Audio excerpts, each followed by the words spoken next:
My name is Sara Smith-Silverman. My pronouns are she, her, hers. I'm a professor of history at American River College, and today's date is September 14th, 2023. So let's start off by establishing the basics. What's your full name? What are your pronouns? And what's your date of birth? My full name is Kathleen Rose Piilani McDermott Cox. Date of birth is February 19th, 1982, and my pronouns are she, her. So tell me a little about yourself. What are your interests and hobbies? What do you like to do? I'm an artist mainly. That's kind of like my main hobby, but also a passion. Also, it is technically registered as a small business, so I suppose it's more than a hobby. Yeah, I like to do surrealist oil paintings. That's like my favorite. But I kind of work with all sorts of mediums, and I've been doing art since I can remember, like 5 years old. Just my mom was a single working mom, and so she could just give me like a notebook of paper and a Sharpie while she had to have me at work because she didn't have childcare, and I just hours on end I'd be totally fine. So it's definitely something that I feel is deeply part of who I am, besides just something that I do. Anything else about your interests and hobbies that you want to share? I really like astrology. I'm really into astrology. I've been studying that since I was about 14. I'm 31 now, so that's a long time. I could probably get some money from it, but it's kind of time consuming, and I'm a mother and I have two jobs and stuff, so I don't always have the time to dedicate. But I do try to keep up with it, and I really enjoy it, and something that I feel helps me understand myself and others, and how we all relate to each other in different ways. And I find a lot of value in it besides, entertainment. So where did you grow up and where do you live now? So I am originally from San Luis Obispo County. I was born in Templeton, California. I lived in Paso Robles, California for the first like 6 years of my life.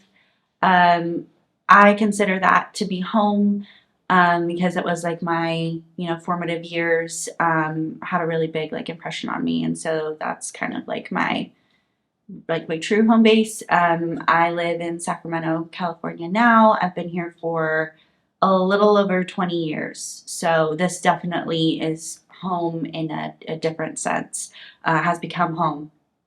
But yeah, I lived in Santa Barbara for a little bit too before moving up here. So kind of all over the state. Do you have family up here?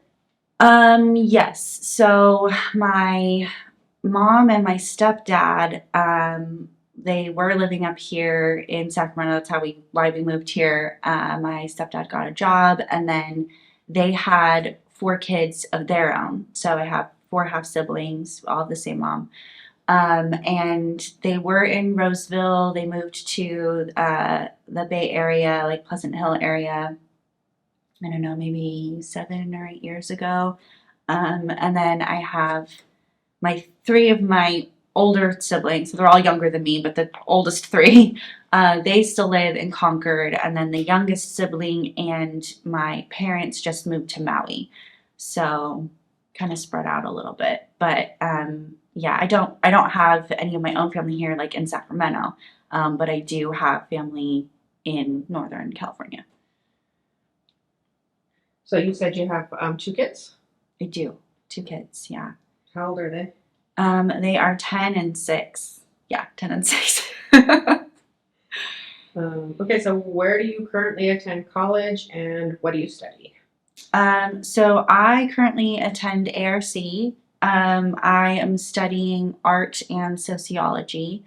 A lot of like psych classes too. So I'm about this close to being able to get the social sciences AA degree from there, and then just also focusing on art classes. The art AA is like a lot of classes you have to take. So that one I won't be getting, but yeah, so social sciences and art.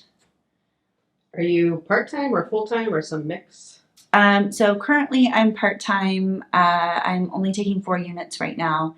I tend to overload and then not perform well after a certain amount of weeks. And I've been doing this for years, and finally I'm like, I should probably not keep doing the same thing and getting the same results. So, yeah, so I'm only in 4 units right now.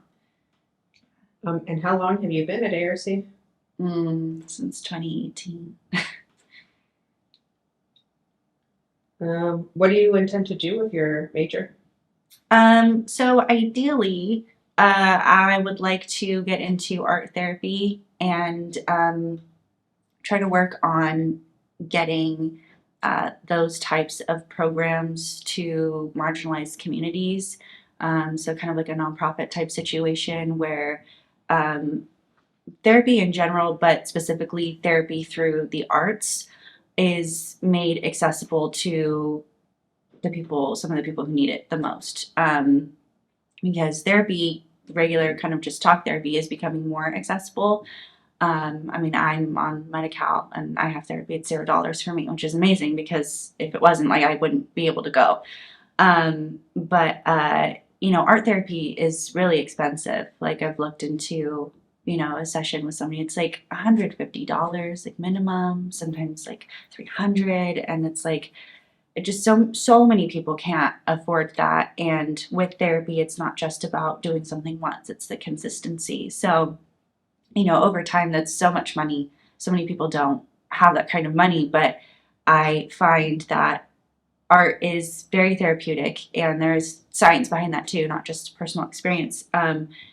Okay, so you were talking about your desire to go into art therapy. Yes, so I feel that art is something that is like very deeply human. When you like study history, right? Like, art is really there from the beginning. And so I think it is a really, really deep part of the human experience. And I think that over time, even art itself has kind of become sort of elite. And I think that the practice of art, not just for the purpose of, making something beautiful or really the outcome, but the process of it, I think is, well, I mean, it is, it's just science. It's not just my opinion, but is very therapeutic, and how your mind kind of like settles and it becomes in, like a more meditative state, when you're making it. And I think that that is a huge tool that could be used to help people heal. And I think that it doesn't need to be very, very, very expensive. I understand that, getting the education to be licensed for this kind of thing is expensive, and you're kind of, expecting that money back in your career, but you just need a ballpoint pen and some paper or some chalk and some cement. Like, you don't need a lot of money for fancy art products to be able to create art and tap into that um, soothing, healing process of it. And so I think that um, it would be it would be easy. I think it's just a stupid capitalist thing of like, oh, but it's expensive. Oh, you need all these things. I don't think you do. It's very, very human. Like, you could crush up plants, like, and use it as paint. Like, it's something that I really think is so easily accessible to people. Actually, I think that our society has just created all of these ridiculous barriers to it. So I would love to, like, ideally my dream would be like to have like a nonprofit and like bring in other artists from other types of mediums like music and dance and acting, and just have people who have the education behind why making and performing and the process of this art is soothing. The psychology behind it, and people who are licensed to, interpret and, mediate and those kinds of things, because art can be very, very vulnerable. But to just have a place where people can come and get therapy in a way that is in a non-traditional sense, that is through all of the arts. I think that it's so innately human. The sound babies dance before they can walk, like, all these kinds of things about art. It's just so deeply ingrained in who we are as people. And so I think that it can be really healing to kind of tap back into that and then get that to the people who I think probably really need it most, marginalized communities. So that's the dream. So can you tell me how you identify with regard to your social identities, broadly speaking? So race, ethnicity, sexuality, gender, disabilities, religion, class, and so on? Sure. Yeah. So race, multiracial. I don't necessarily identify as any one of the categories more than the other. I am deeply rooted in my Polynesian ancestry and my Hawaiian ancestry. Um, but being so mixed, like being Native American and Latina and Polynesian and European, it's like I not really any one thing. I'm always kind of too much or too little of any one group to really kind of feel like, ah, yes, this is home. Um, I would say that the Polynesian culture, particularly the Hawaiian culture, is the most kind of open to if you're Hawaiian, you're Hawaiian, and no real hangups about it, just because a lot of people who are Native Hawaiian are also a bunch of other things because of the very intensified melting pot of the states. And so, like over there, it's like, oh, mixed plate, everybody's mixed plate. It's like we're all sorts of jumbles on a plate, and it's kind of more normal. And so that is definitely nice. And so I think that it also makes it a little bit easier to relate to that culture. Um, with Latina groups, it's like I identify in some ways. Like I identify in the sense that I've had a similar experience as some of the other people in that group, but that was not my sole culture growing up. So there's a lot of like that culture, particularly like Mexican culture, because I'm Mexican, that I'm just like, I don't know what that is, And so definitely there's a lot of feelings of like really not like being Mexican enough to fully fit in, and then in more like white groups or European ancestry, strictly European ancestry groups, there's a lot that I don't identify with either. So I would say my main identity is just like multicultural, multiracial, just kind of a category of like categories. um, in terms of religion, I was raised Catholic. I do not practice. I haven't really since like the middle end of high school. Um, it's just not for me. I don't really want to participate in any organized religion, particularly Christian religion. I don't feel I really gained a whole lot of goodness from that. So I guess I would say like agnostic, maybe atheist leaning, but I kind of, being into astrology and stuff, maybe more of a spiritual kind of label, I guess, if I had to have one there. Um, I do believe in some sort of like universal power in a sense, but more so, I guess, really even like aligned with science in that, like, we're stardust. So it kind of makes sense that we're all part of like the same energy. So, somewhere between like a scientific atheist and like a spiritual hippie new age person, somewhere in there. That's where I land. In terms of class, definitely identify as like lower income poor. I have been in that class category my entire adult life. So just very, very much feel like I'm in the trenches with my fellow working 40 hours a week and still not making it people. And in terms of like sexual orientation, I identify as bisexual.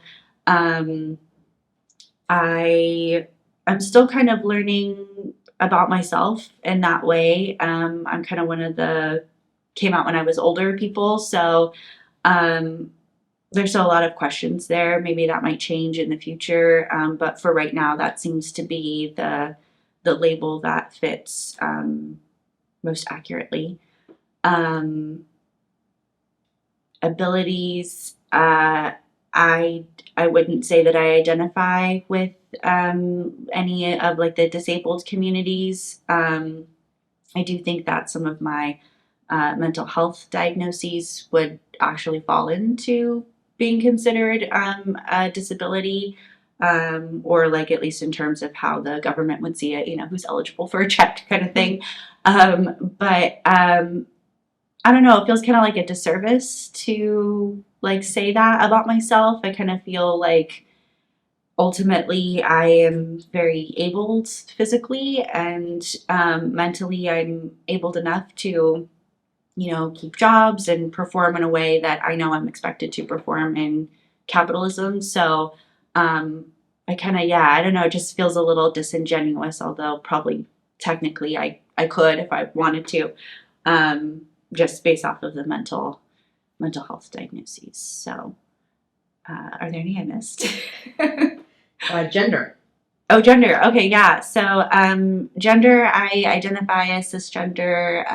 I was given female at birth. That is something that I align with. It feels comfy for me.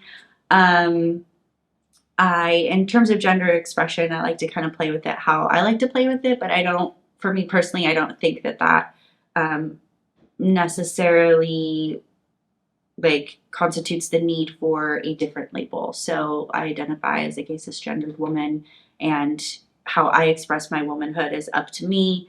I would not be like offended if someone were to say, "Oh, well, isn't that maybe somehow non-binary or gender fluid or whatever?" Like I would be fine with that, but that's not necessarily like labels that I feel called to either. I kind of think that womanhood is for me to define. And if that means that I'm wearing men's clothing and that maybe could fall under the category of, gender fluid or whatever, an expression, like, sure, it could. I just think it's my personal brand of womanhood. Just kind of doing it how it feels right to me. And then like in terms of pronoun, it's kind of the same idea of she, her is like what I'm comfortable with. But if someone were to use they, them, I am not at all offended. I don't flinch. I don't notice it. It's neutral. Like, why would I be offended by it? But personally, but yeah. So kind of more so aligned with the womanhood and feminine side of things, but open and comfortable with the more neutral types of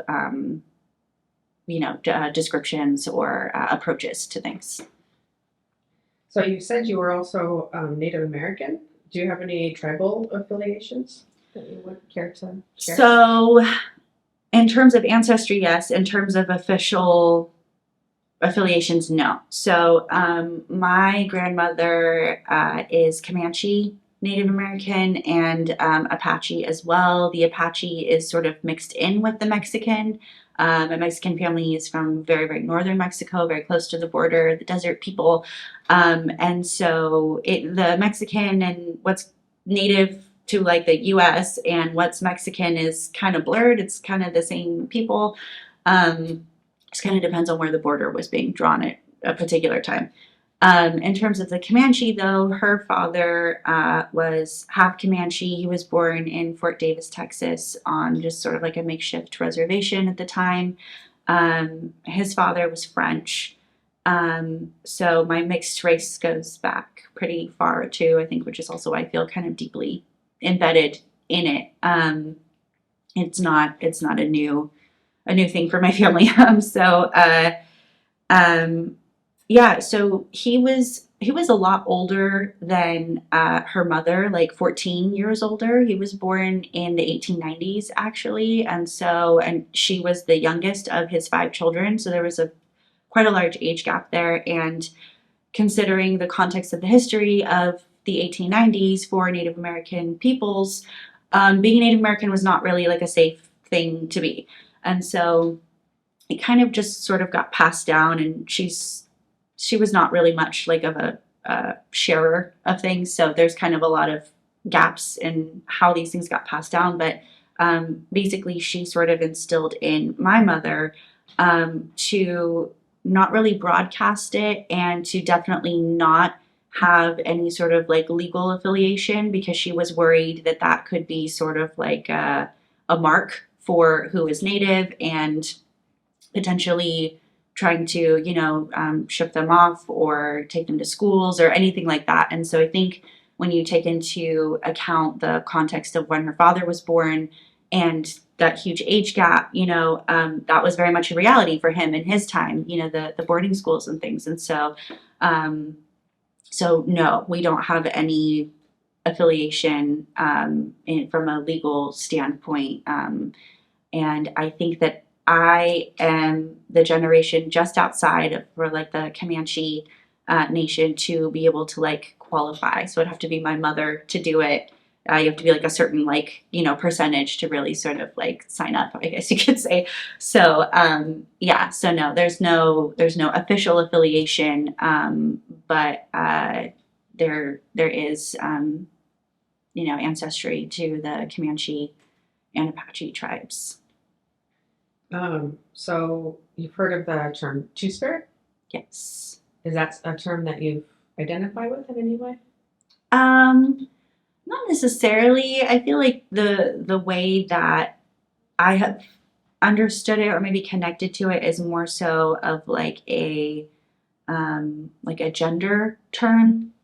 And gender is definitely the area of the sort of queer umbrella where I am more sort of like cis a lot, sort of hetero, sort of the expected, the normative in that sense. I don't feel a whole lot of queerness in terms of like gender identity. Maybe a bit in gender expression, but more so it's the sexual orientation that I feel is more so aligned with like the queer community. And so in terms of two spirit, I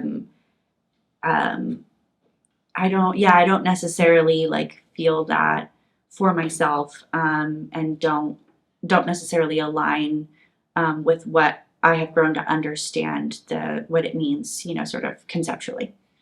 And you said your mom is Polynesian. She's a native Hawaiian? Yes. Okay. Yeah. So we've got two natives. Two natives on mom's side. Dad's side is about as WASP as they come. Quite literally, I am related to like that Bradford guy from the Mayflower, like super colonizer. Yeah. Yeah, very, very English, like some German and other things, but like very like Anglo-Saxon. And then my mom is the hodgepodge. She roughly is about half white, half not white. But like I said, that mixing has been going on for generations. So her mom's side is the Texas Comanche, Mexican, French side, which knowing history is like that, right? That's the area. And her dad's side is the Hawaiian side, which is mixed with some Danish. We have a whaler in our background who came there and then kind of, ended up mixing in. And then from his dad's side, we have like Irish and Portuguese. And then I think there's also some Spanish on the Hawaiian side. But again, that sort of intensified melting pot of the states of all sorts of people have, or not the states, but the islands have, sailed through the islands. And so you get a big hodgepodge of culture mashups and genetic mashups. But yeah, so from her dad's side, she's got the other native, native Hawaiian. Yeah. So are there any native Hawaiian queer cultural traditions that you identify with? No. So I'm on a journey of trying to reconnect with that culture a lot. A lot has been lost. A lot has been retained too, which I am very thankful to my ancestors, including like my mom, right? Like any previous generation of maintaining what they did, because like any native culture, the colonizers were absolutely adamant about trying to erase it, right? So anything that's been retained is like, awesome, right? Like that you had to work for that. So, but a lot has been lost. I'm trying to connect more with like what that culture means in general, and I am familiar with the term mahu and that, but again, to me, that kind of feels a little bit more so of a gender type thing. And personally, I do kind of identify with the different types of energies that I feel in myself, more so feminine, sometimes more so masculine, but I wouldn't say that there's much of a distinction. I feel like most of where I operate from is more so of my feminine energy, and I do have these other sides to me, but again, it kind of goes back to like my idea of womanhood. Like I don't think that in my idea of womanhood that being kind of maybe in my more masculine side or characteristics that are considered more masculine makes me any less woman or feminine or anything. And so I don't feel like those energies are necessarily like blended into like a third one, or that they are maybe more so equal and distinct. I do feel very at home and connected to, rooted in my more feminine energies. And from my understanding, Two Spirit and Mahu are kind of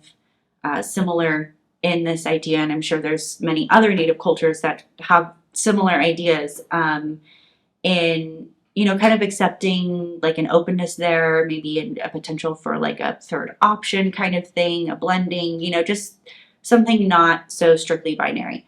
But for me, yeah, I kind of feel like my womanhood is what my womanhood is, and because I am more so operating from that side of myself more consistently and to a larger extent, I don't necessarily feel a calling to terms and concepts that are a little bit more so with a fluidity in terms of like gender. So I think in the questionnaire you said that you identify as a queer femme. Can you elaborate on what that means to you? Yeah, so I think I kind of touched a lot on that kind of already. Yeah. But definitely, yeah, I would say that the femme part, and just that I am not just feminine, oftentimes in my expression of how I present myself, but also my feminine energy. I feel just more attuned to that. I do have sides of myself that I feel are more, I guess traditionally considered masculine characteristics. But I don't necessarily, I guess the way that I view it is, I don't know that maybe being kind of like bold or wanting to be a protector or things like that necessarily have to be considered masculine. I don't know. It's part of who I am. I understand that from, societal view, those kinds of traits are considered that. But for me, it's I don't necessarily align with like, oh, I'm like being a total dude right now. Like it's just part of who I am. Like I can be very soft and very nurturing. Like I said, I am a mother. Even if I wasn't, I feel, like very connected to that kind of like energy and giving in that way. But, I also will feel that like if like a loved one is being bullied or something, I would be right there. Like, I'll fight you right now. Like I can be soft, I can be tough, I can be strong in a very sort of assertive way. I can be strong in a sensitive way. Like I feel like I can experience a wide range of just human characteristics and nuances, and I don't necessarily see those from myself as labeled as, oh, this is very feminine or this is very masculine in terms of personality and behavior and thought processes. But I do recognize that the places that I operate from are traditionally more considered feminine. I would consider myself fairly feminine in expression.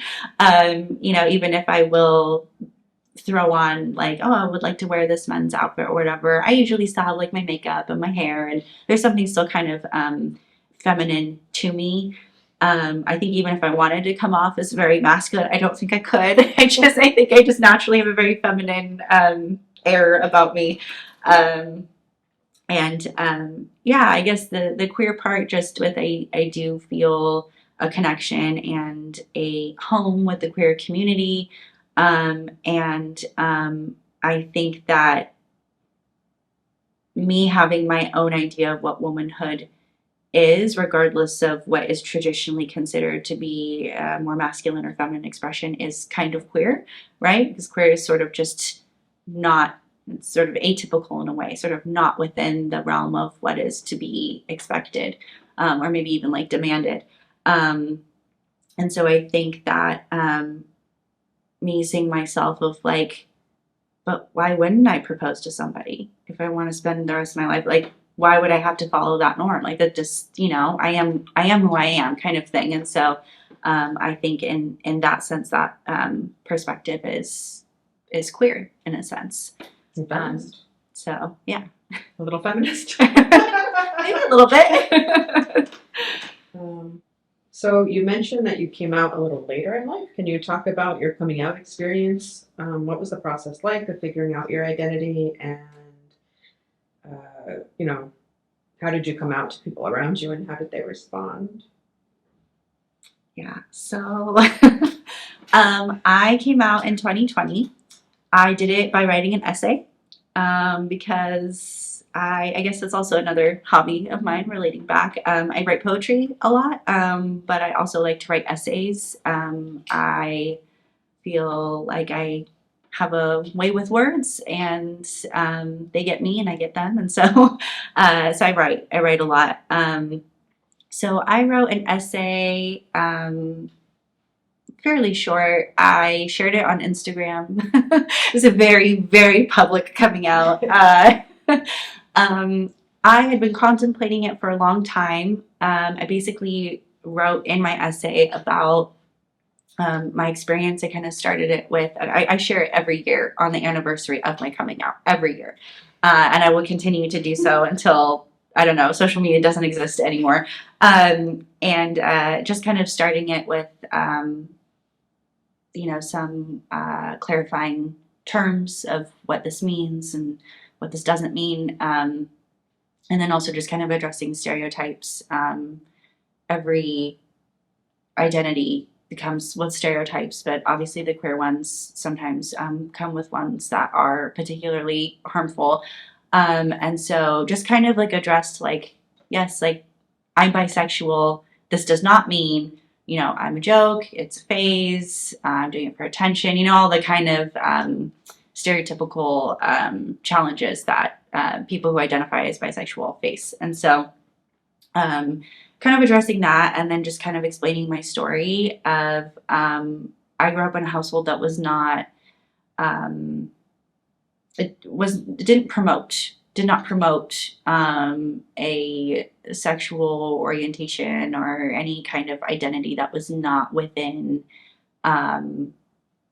acceptable means, and that was influenced by a Catholic mom and then a Baptist stepdad. And so both of those particular branches of Christianity tend to be a bit more intense maybe than some others.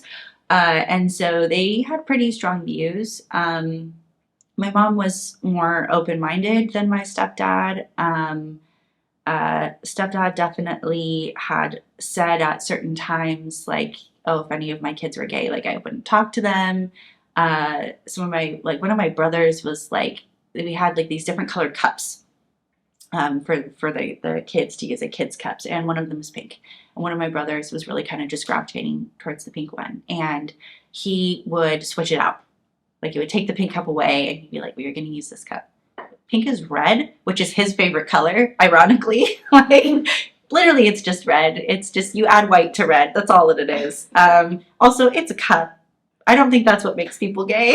I don't think that's what it is. But And just also, if it is what makes people gay, switching it out is not going to do anything. right, yeah, like he already likes the pink, so yeah. I mean, it turns out that brother is not gay, so yeah, now that they're all grown, that's not the case. But just an illustrative example of the kind of very staunch opinions on that side. And my mother was much more open-minded about it, but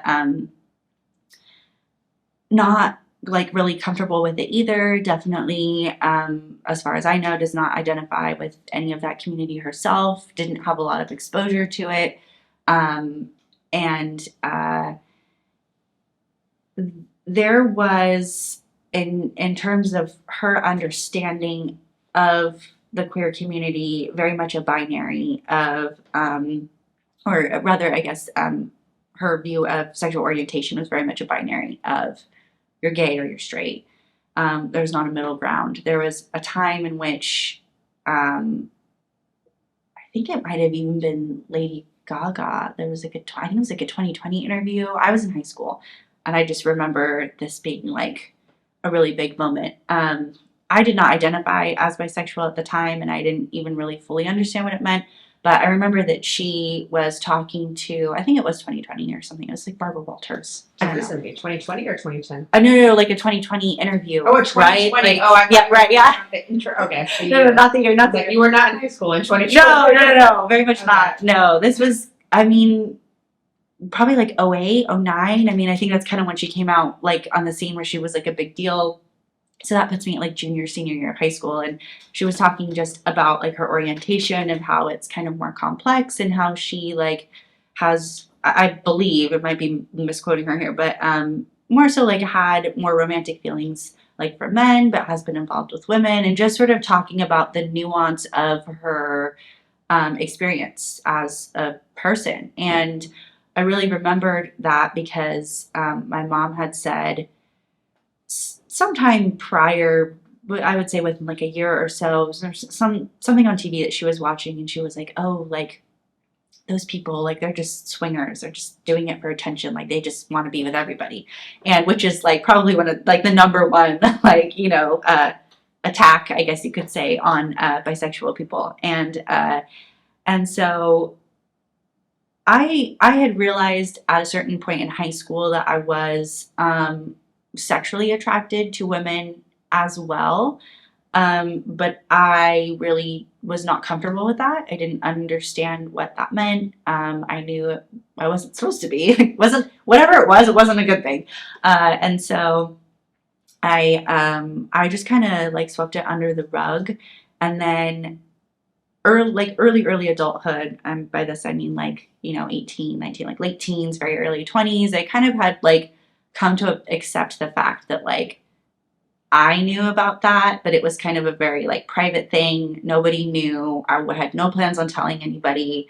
I also didn't really understand if that like, so was I gay, right? Because growing up with a binary of you're gay or you're straight, and I'm having this experience of like, okay, well, which one's true? Like, am I attracted to males? Am I attracted to females? Like, does this just mean I'm completely gay? Or like, do I only like boys because I was taught to? Like, just not really understanding, and obviously not having a household where I felt comfortable talking to anybody about this. And, just kind of learning more about myself through that conversation.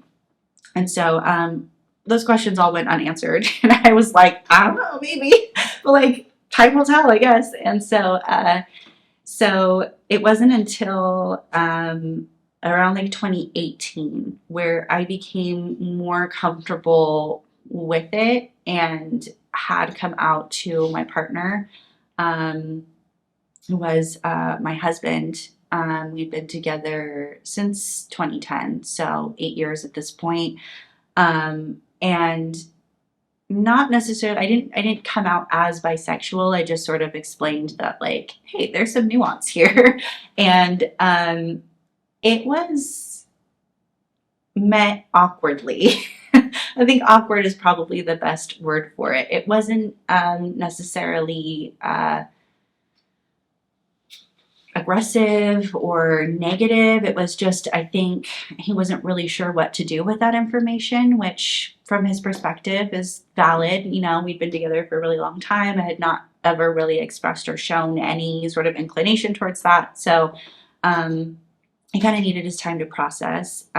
He also tends to make jokes about things that he doesn't really know how to carry. I think in an attempt to kind of make them lighter. And so some jokes were made, and I kind of told him, like, I don't find this funny, you know.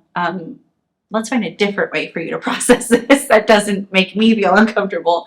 So it was a little bit awkward, but ultimately he was supportive. I definitely brought up some insecurities for him, kind of not really knowing where that put him. But we definitely had like some conversations where, you know, it was more so highlighted that that was his insecurity, right? Not necessarily that it is an issue with who I am or how I am, you know, that if he's feeling insecure about something, that's kind of more so a reflection of where he's at rather than like maybe what I just told him is problematic. So, so that was just a little bit awkward, but not horrific. I then decided, that was, I think, like 2018 when I told him, and then like 2020, I kind of, I think in those years kind of was really leaning into what the queer community looked like from not just being an ally. I had been going to Pride events with friends for years as an ally, knowing what I knew and not sharing it. And, you know, also just kind of feeling that, I don't know, like imposter syndrome, you know, like, but I'm not really queer. So like, it's kind of like, I shouldn't align myself because that's an injustice, and, you know, just kind of feeling uncomfortable. That's kind of a major theme for just who I am. I feel like I'm always somewhere in the middle in terms of religion and sexuality and race, and it's always just kind of a blend of things, which I think gives me a really cool perspective, and I can relate to a lot of people because it's like, oh yeah, I have part of that too, but I also kind of feel like lost in the shuffle a little bit sometimes, and not really fitting in any one area. Yeah, so I basically had I had gone and just felt like I'm not really like gay enough to be gay, you know, so I probably like shouldn't really say anything. But I kind of was leaning into that. I think also there was a lot more education during those years, particularly like on social media about, you know, different categories under the queer umbrella and what they mean and what they are. And so I kind of, I guess, was doing my own research and was like, okay, yeah, I think like bisexual is like, if I had to sum it up, you know, the nuance, what is the nuance? Here's the label for it. And so I talked to my partner about that a little bit more so, and was like, I kind of want to like write something. Like I feel it like ready, like it's ready to come out, but like I don't really know like how to go about it. And so I kind of sat on it for a little bit, and then I thought, well, I don't have to publish this. I'll just write it, right? Like this could be a totally personal piece. It could be really empowering for myself. And I finished it, and I was like, this is so good. And so I was like, I have to share it with the world. so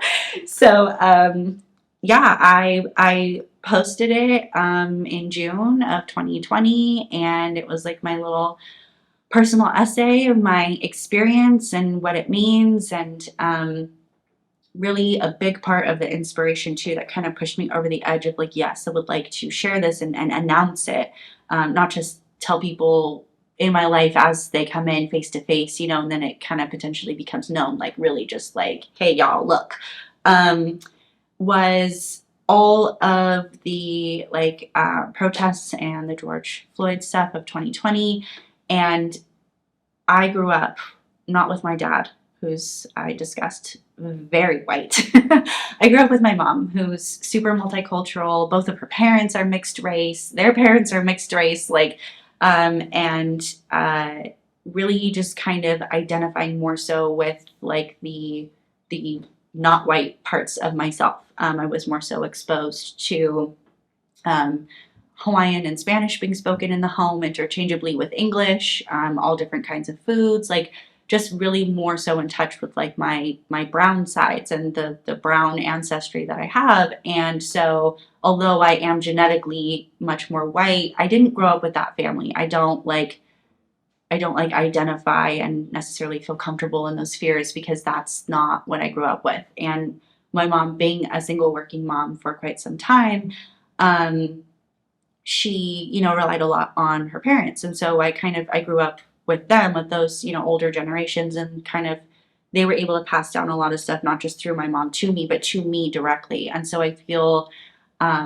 very like if I had to say like out of all my identities, like what's like the number one, the biggest to like bubble of them all, it would be my racial ethnic identities. Like that is like the core, absolute core to who I am. And so I have always lived my life saying I'm Mexican, I'm Native American, I'm Hawaiian, like all these things that I don't think anyone would necessarily be able to tell about me if they were looking at me. I think you could be like, oh, okay, well, like she kind of gets dark in summer, she's got dark hair, but like there are lots of people who are completely Irish and have dark hair, and some people who are Swedish and kind of get tan. Like it doesn't necessarily mean anything. And so I think that because I am very white passing, um, I am sort of outing myself in a racial ethnic way. Um, and I felt that it was really important to me to own that part and to not live my life of like, oh yeah, I'm like German and Irish, and like not mention the other things because it would potentially help me in life. And I realized that I was doing that with my queer identity. I was completely hiding behind my straight privilege because in a stereotypical sense, I also am very straight passing. And so, you wouldn't necessarily look at me and be like, that goes by, like maybe for a trained eye, but like, like there's a couple of things, but, generally speaking, I'm under the radar.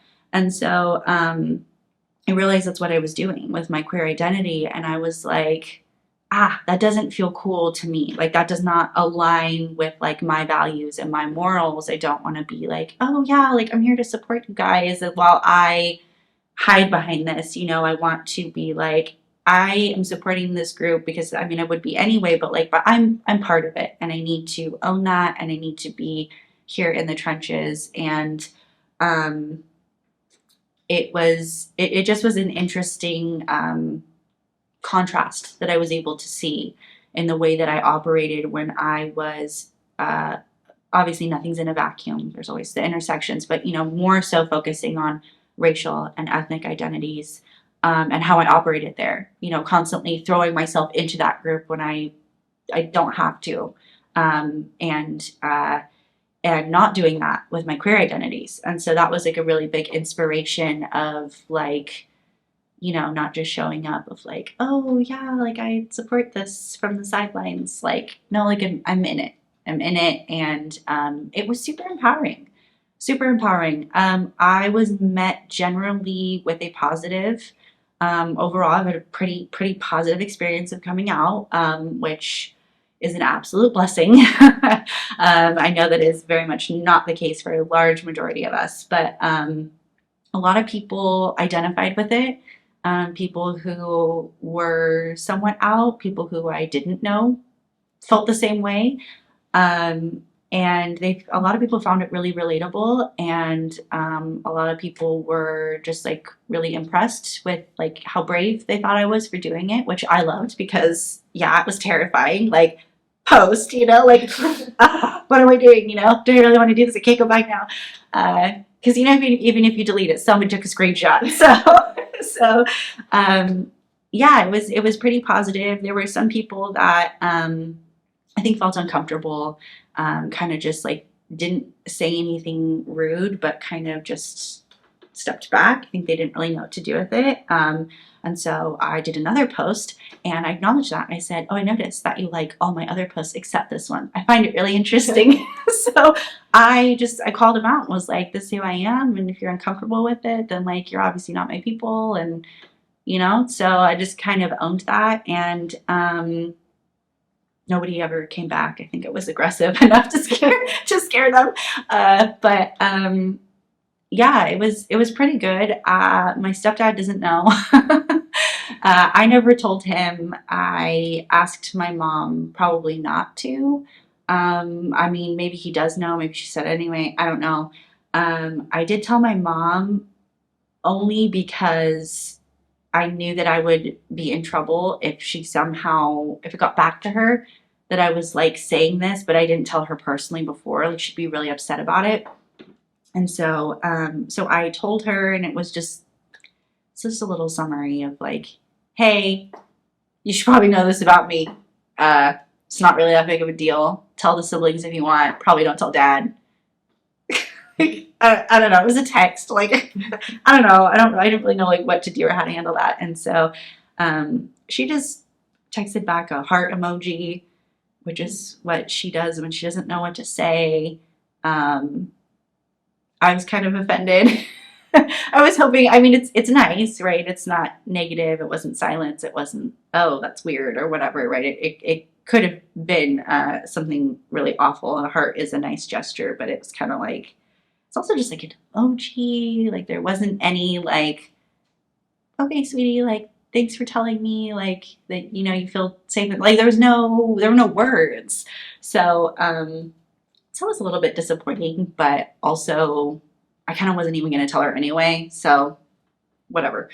Um, but yeah, I wrote an essay, and my experience was very slow realization and acceptance, right? Because these are things that I, kind of understood, maybe not fully, but to a certain extent, being like 16 years old. And just not having the acceptance that I have for myself now. Um, and it has been a few years now, and so looking back in time, I'm so proud of myself for writing that. It was exceptionally written, and um, and yeah, it was super empowering, and it's been a huge process in a grander sense of owning who I am and embracing my nuances, right? Like, there's some, I don't know, I guess a little bit of a loneliness to feeling kind of in between things. But it also makes me very like, I mean, everybody's unique, but more so, right? There's very few categories where it's like, oh yeah, I fit into like the obvious choices. And so it's just a larger process of embracing my nuances and understanding that like I am a rainbow, and not just in a gay sense, but like just in a whole sense. Like, I have lots of different colors. I have lots of mixes and blendings and meldings, and really embracing that and not letting society or family or anybody else kind of dictate what my rainbow looks like. And I feel like my bisexuality is, and I say this in my essay, but it's part of my rainbow.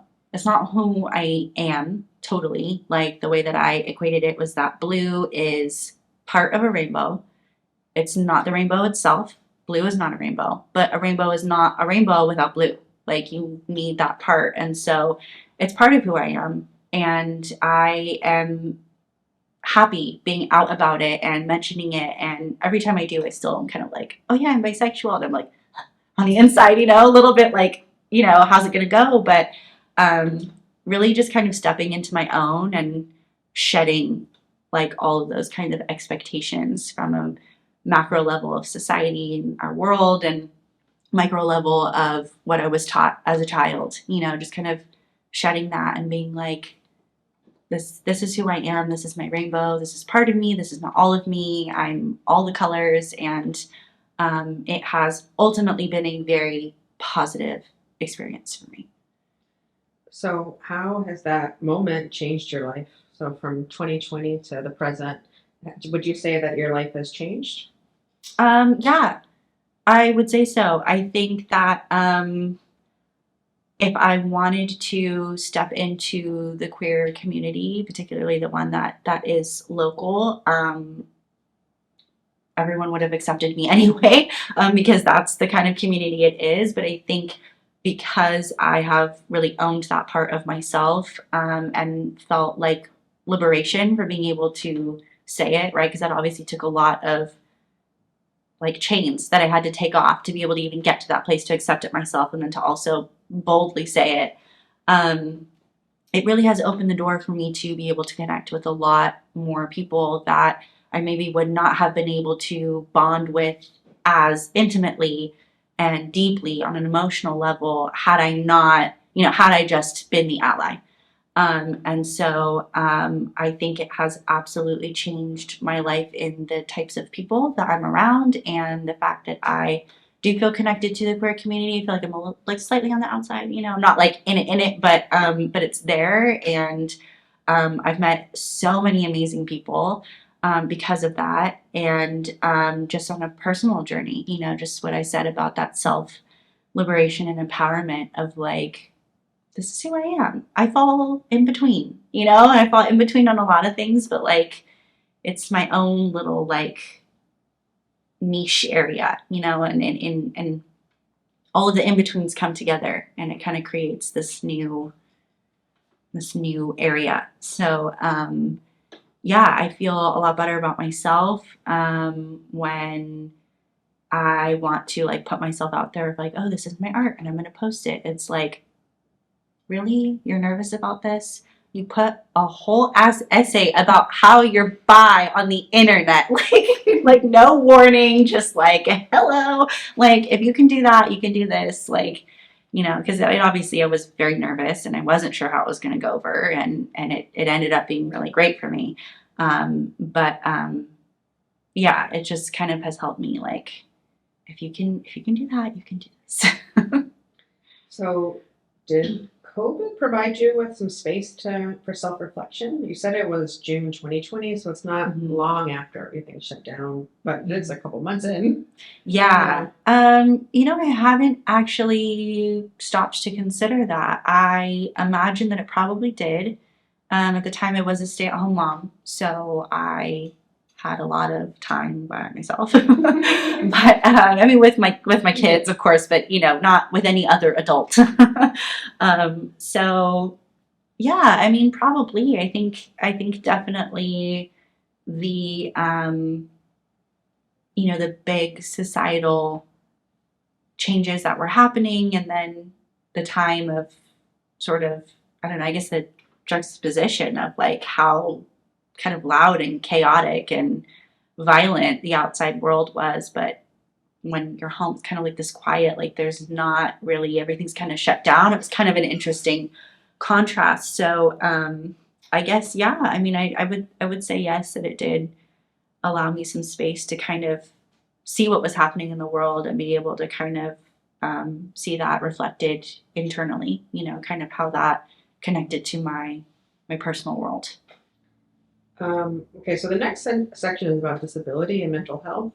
So, do you have any mental health issues that you feel comfortable talking about in the interview? And if you could sort of talk about them some if you're okay with that, and then specifically think about how they impact you in your education as well. Yeah. Okay. Yes, I feel comfortable with this. It's like the orientation thing. It's kind of like nerve-wracking, but I find that when people share, so many more people relate to it than have like take issue with it. And so I know from being on both ends, it feels really wonderful to share something and someone be like, oh my gosh, like it's like you took the words right out of my mouth. Like it feels really good. And vice versa, being like, oh my gosh, it's like you get it, like you're in my head. It's just that really, really cathartic feeling. So yes, I share about this. I talk about this. I have a history of childhood abuse. So my mental health is not so hot. I have been diagnosed, like officially from a psychiatrist, with PTSD, general anxiety disorder, and major depressive disorder. Um, Personally, I feel like the PTSD is slightly a misdiagnosis because there wasn't like a traumatic thing that happened. It was consistent trauma that I experienced. So more so like a complex PTSD, but I also realize that's not officially in the DSM-5. So, yeah, that's a big struggle. Definitely a big struggle. I have been like on and off medication. Not really sure how I feel about it. Currently, I'm not taking medication. Um, it definitely impacts my ability as a student. Um, it's it's hard for me to like in school. I am a sprinter, not a marathoner. So summer courses, A's, easy. I can perform intensely for like 6 weeks. I cannot perform as long for 16 weeks. That is a really long time for me to keep something up. I'm currently working with my therapist that I have right now on whether there's like some ADHD or it's just sort of what she was calling trauma brain. There's a lot of overlap when someone experiences a lot of childhood abuse and trauma with memory processing and trouble with emotional regulation and things like that. There's a lot of similarities, so we're not really sure which way it's coming from, but either way, that does give me a lot of similarities to a student with ADHD. I struggle with time management, procrastination, motivation. Um, I struggle with self-esteem and self-confidence, which I think is a really big part of what can deter me in school as well. I kind of feel like I'm probably not good enough or it's not going to be good enough. That definitely acts as a barrier for me. It is hard to focus when your internal monologue is kind of in a subconscious way being stuck in a fight or flight response. I do experience very high hypervigilance, so like I'm super jumpy. I scare really easily. I tend to like just like shut down when I'm scared. I freeze. There's a lot of times too when I am in like a high pressure kind of situation and I just kind of like go blank. Dissociation is definitely something that I struggle with. Not as much derealization, which is more so feeling that like my environment is not real. It's more so like depersonalization, where I just kind of feel like I'm not real. Like I just kind of got like dropped into my body. And so obviously that's really weird and that's a very strange sensation and you sound crazy saying it. And sometimes like that just will happen where it's kind of like, I don't really remember what happened this morning. I don't know what day it is because like I don't even feel like myself. It's very kind of disorienting. It's definitely just a response to my brain learning how to cope with things that were very difficult as a child, and it proved to be a way that I could survive and handle things. And so it's just sort of become a knee-jerk kind of reaction. Sometimes happens when I'm not conscious of any triggers. I don't feel like I'm under pressure. I feel like everything's fine, but I have like this weird feeling like I don't know what time it is. Like I feel like I don't know, like I got like dropped in this body and I don't know who I am and all the memories that I have that like this body has experienced are kind of like a movie, like, oh yeah, I saw that movie. I remember that scene in that movie, but you remember it like something you saw. You don't remember it like something you were in. And so like a lot of my memories kind of like feel like that, or like I can recall them. I totally remember that, but I don't feel like I was the main like character. It's kind of odd. And so in a more present time sense that can affect my ability to like maintain a schedule, to stay organized, to stay focused in class. There's a lot of times where I'm like, I think I'm listening, and then I like come back and I'm like, I oops, I missed that. I think that one was important, and that happens to everybody, right? Like that's not an isolated experience for me, but it does happen pretty frequently. It makes it challenging. My biggest barrier in terms of like how this actually plays out in school is that I'm not a great student. I'm not a great student. I like to think that I'm fairly bright and I have lots to say and I'm very interesting and I'm very interested in a lot of things. There's like so many classes. I'm like, oh, that sounds so cool. I think the pressure of having to get things done at a certain time and perform well on tests, and I have to retain it. I think that pressure actually hinders my learning. Whereas if it was completely open and it was like, oh, we just want to talk about this and we only have this amount of time. If you want to continue more, you can write something if you want. I'd have a 3,000-page essay like that, no problem. But it's like this pressure of like, oh, I have to do it, and it just kind of throws me off. And oftentimes I start really, really great in the beginning. I'm overachieving. There was one semester where I started with 16 units. 2 of the classes were honors.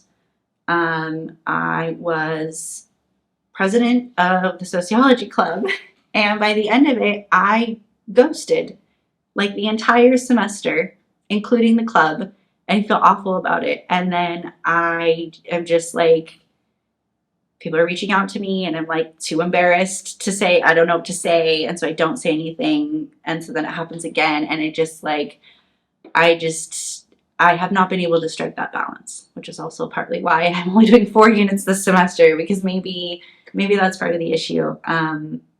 But I really want to prove myself initially, and I feel like I have all these qualities to be that overachiever, to be in honors. For me, I placed in honors. This was before they changed the whole assessment test where you had to like take a test and to be able to like do it. So I'm like, okay, I'm obviously smart. Like, why are we telling ourselves that we're not? Like, why are we like, well, I can't do this, and now I just don't want to, and I just can't focus, and then I feel lots of shame internally of like, I just don't have any motivation. Like, I'm not gonna get anywhere. I'm not gonna get to transfer to Cal like I want to if I'm dropping classes, if I'm not doing the work. Like, why can't I do this? Like, why am I saying I can't do this? I know it's a choice. I'm just choosing not to. And then it's not great. So for me, I have a lot of W's. I have some F's. I have some D's. And then other than that, I pretty much have A's. I have like 1 C. Like, I seriously think I have 1 C. And then I have like a couple B's speckled in, but the rest are like A's. So the classes that I do, like I do really well in. But these other ones, and it's not because I'm not interested. Like, these classes are awesome, super interesting. I've had amazing professors. I love ARC. I've had an amazing experience there. But I just can't do it like at a certain point, and I still don't know what it is. But unfortunately, financial aid counts W's against you. They don't count towards your GPA, which is fantastic. But they do count against your financial aid eligibility. And so I don't receive financial aid. I get the waiver, but I don't receive any money. I am not qualified for that anymore because I am not passing 60 whatever percent of the classes that I've attempted. In the past, I think it was a year ago, I tried to appeal that, and I gave them the notes from my psychiatrist. This is her diagnoses. This is the medication she's on. This is, what's going on. And that was not sufficient. That did not count. Yeah, I also was actually at Sierra College for a bit right after high school, and one of the semesters I had a miscarriage, and so I appealed. They put me on academic dismissal, actually, and I appealed that, saying that I had a miscarriage, and it was denied. Awful. It was denied. I have had awful experiences with financial aid. Wow. Yeah, F the financial aid department everywhere, collectively. Other than that, though, in terms of like professors and student body and courses offered and all that kind of stuff, I've had great experiences at ARC. But financial aid, yeah, they're like, that doesn't mean anything. So that has put a huge damper on my academic journey because I have two children. I mean, if I didn't, I have a roof to keep over my head and at least one mouth to feed, but I do have responsibilities for other people. And so the time that I spend at school is time that I am spending not making money. And to be able to work low enough hours at a job so that I can go to school, I need to be getting money for going to school to compensate for that. And I don't. And so it makes it very difficult. And because I'm sort of at the end of my academic journey at the community college level, the courses that I need are like literally one of them Mondays, Wednesdays at like 10. You know, like I have to have, or in the middle of the afternoon, like I have to have availability, for those classes, but that makes it difficult to plan a work schedule. And so, it's not like, oh, I'm just taking like the general ed and it's all online. Like that could be more manageable, but it's like, I have to take this class. And if it's not, then if they don't have it or I can't take it, like, then I have to wait, right? Like that prolongs where I'm at. And so that has been a huge challenge, and that has been emotionally very difficult, because I feel like so much of my potential, unfortunately, is hindering on this stupid piece of paper that I need to spend tens of thousands of dollars to get. And especially with the line of work that I'd like to go into, you need degrees, you need licensing. You can't. It's not something you can work your way up, or like, be an entrepreneur and just like, oh, I started, to be able to treat people in that manner, you have to have these pieces of paper. And so, so much of what I want to do and my potential is resting on this. And it just is very disheartening. I definitely just dropped out of school last fall. I was in, I don't even remember how many classes, I'm going like 3. I dropped all of them. So more W's. Great. And I think it's also too the time in which you can drop without a W is like, it's like a week. It's like maybe 2 weeks. It's like, it's a really small window to be able to know if you're going to be able to take on this class. And it's just, I wish that there was a larger window of being able to take it either without having a W at all, or that W's just don't count against you like they do with the GPA.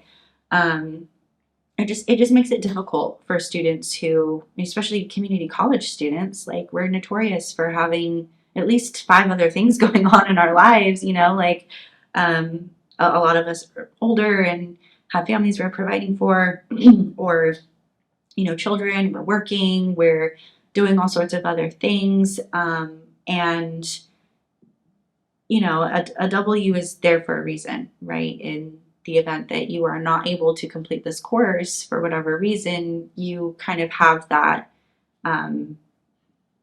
no man's land to a W. But for that to count against you with financial aid is like, it's also so crazy to me because so many community college students are absolutely relying on financial aid. Not that kids at universities aren't, but it's just, it's kind of more of a demographic, right, with a community college to maybe not have all of your ends met.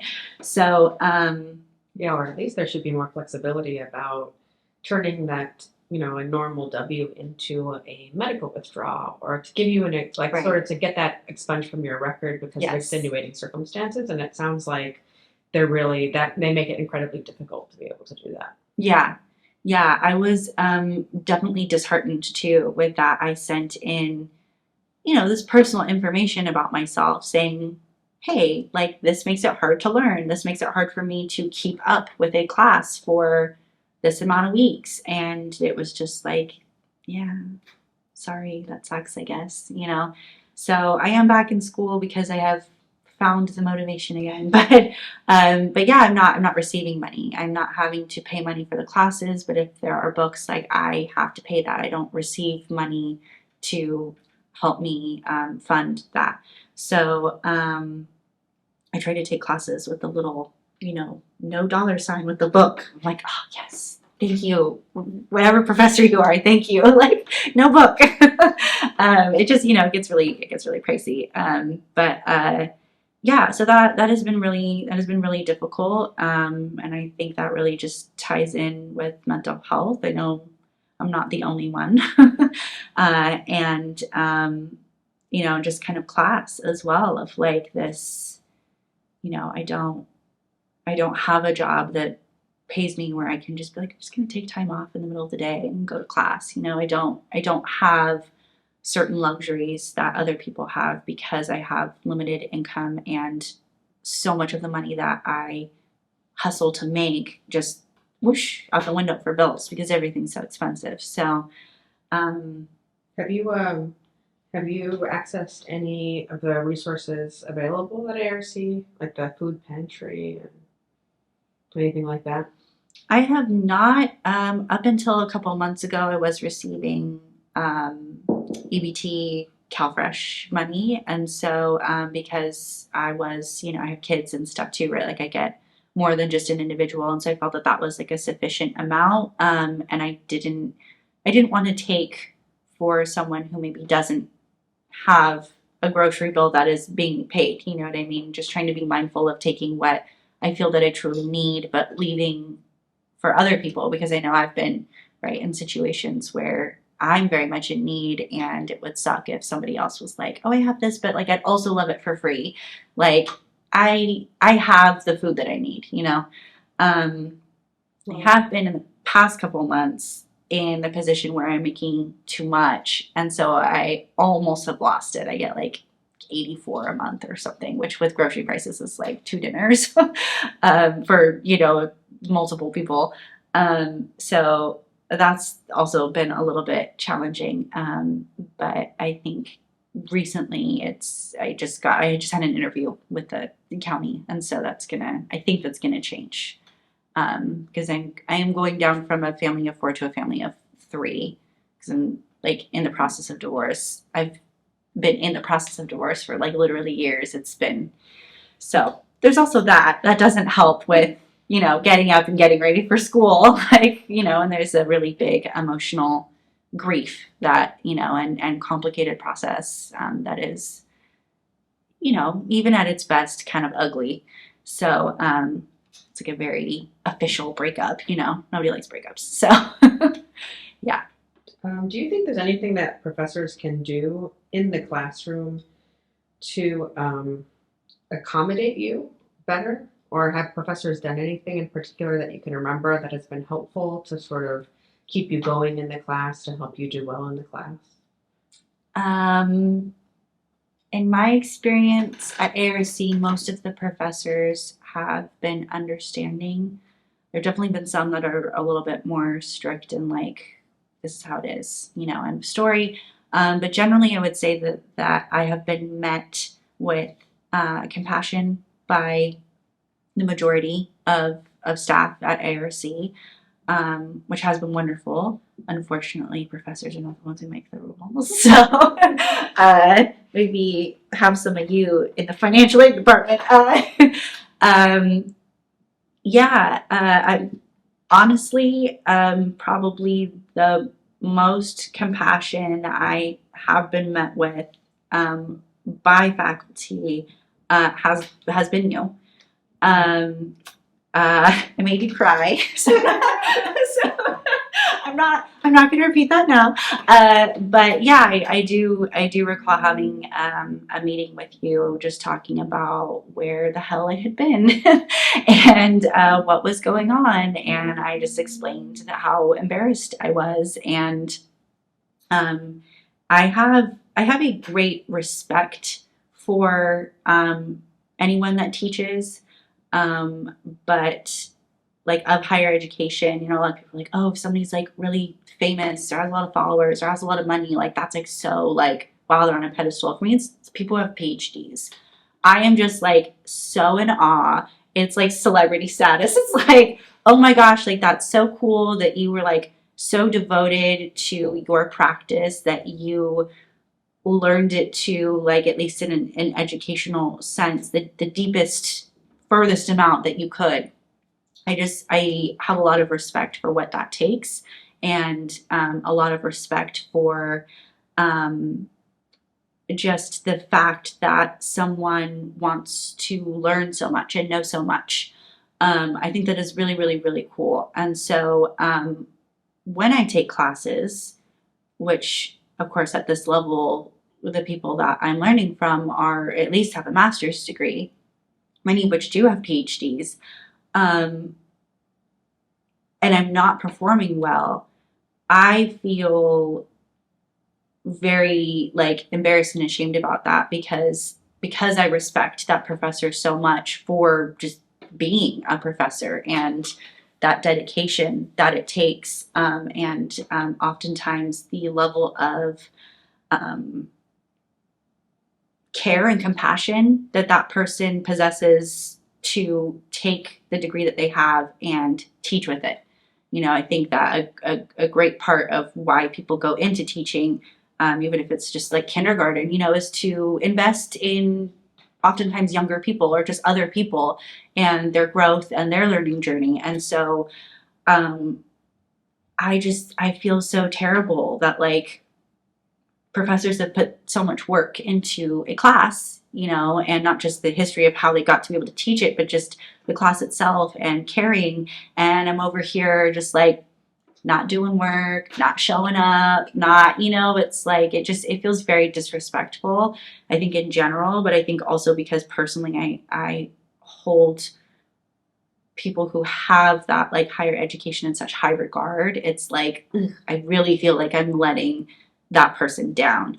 And so I remember kind of explaining that, not to that extent, but you know, just feeling embarrassed that like, you know, you put all this effort into your class and I'm just like not doing what I'm supposed to. Like that's rude, you know.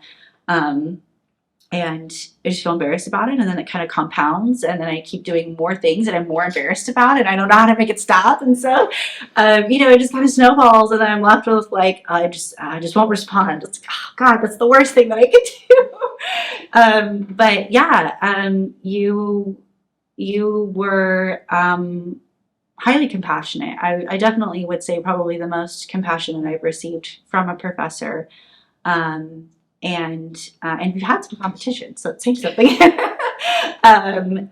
Definitely, yeah. And then just the time that you took to follow up with me, I felt like not just from like a logistical standpoint of like, okay, so do I drop you? Or are you dropping? Like, what the hell's going on? Like, I have a grade to give you, you know, like we need to have a discussion, but coming from a place of care, like genuinely like, are you okay? Like, does something happen? You know, like I want to make sure that you're okay, and maybe kind of talk to you about, you know, what might be going on, and asking just like you did just now, you know, what could you provide potentially to, you know, better assist me.